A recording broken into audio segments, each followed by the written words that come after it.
There's a list you carry in your head. You probably know the one. When the kids are more settled, when work calms down, when I feel more ready, when I know what I actually want, when things stop being so complicated, then I'll start.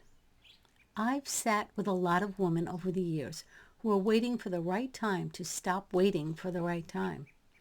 That sentence sounds ridiculous. It is also completely real because the waiting feels productive. It feels responsible. It feels like the mature thing to do. What the waiting actually is a story we tell ourselves so we don't have to feel the fear of beginning. Let's take a look at that list a little bit because it's not random. The things we're waiting for are specifically chosen. Bad weather gets rescheduled. It doesn't get waited out. We don't wait for our favorite show to end its run. We wait for the things that sound responsible, logical, like a person with their head on straight would wait for. When the kids are more settled, as if kids are ever fully settled, there's always a grade, a friend drama, a transition, a thing that needs your attention now. The kids will be in some kind of flux until they're 45 and beyond, and calling you from their own chaos. When work calms down, work does not calm down. Work fills whatever space you give it and then looks around for more. Work is never going to calm down and hand you your life back. That bus has never once been on time. When I know what I actually want.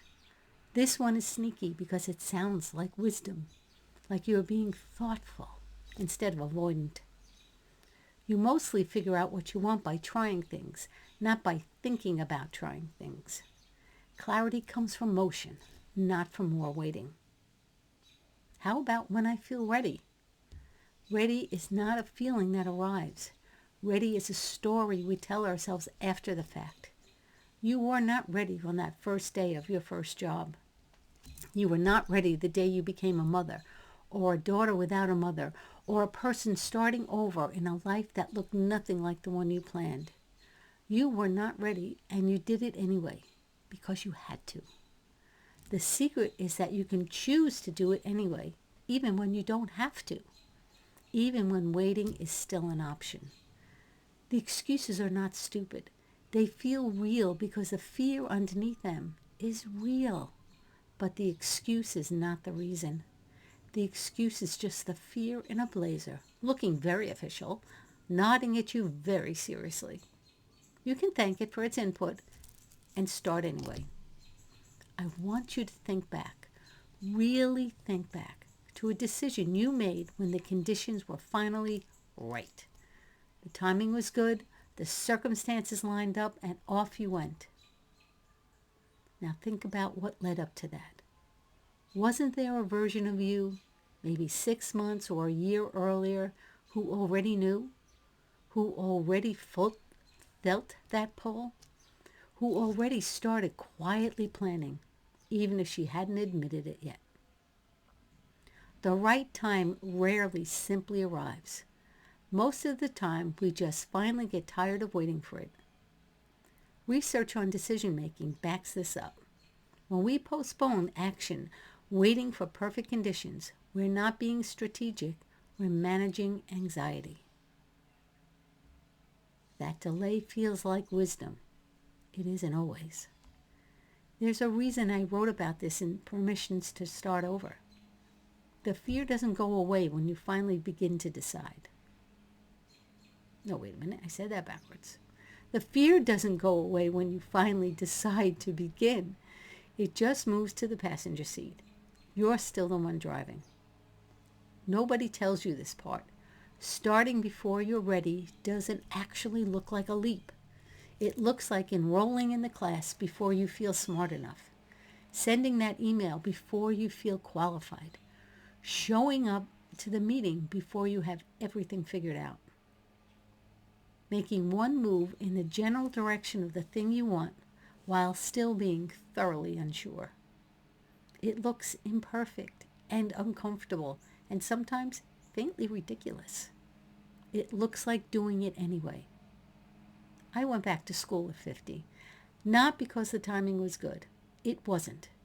But because I've been waiting for the right time long enough to know it wasn't planning to show up on its own. The women I've watched do hard things, starting over after a divorce, launching something new after decades in a career that stopped fitting, stepping into a new chapter they couldn't fully see yet. They didn't wait until the fear was gone. That's how you build self-trust.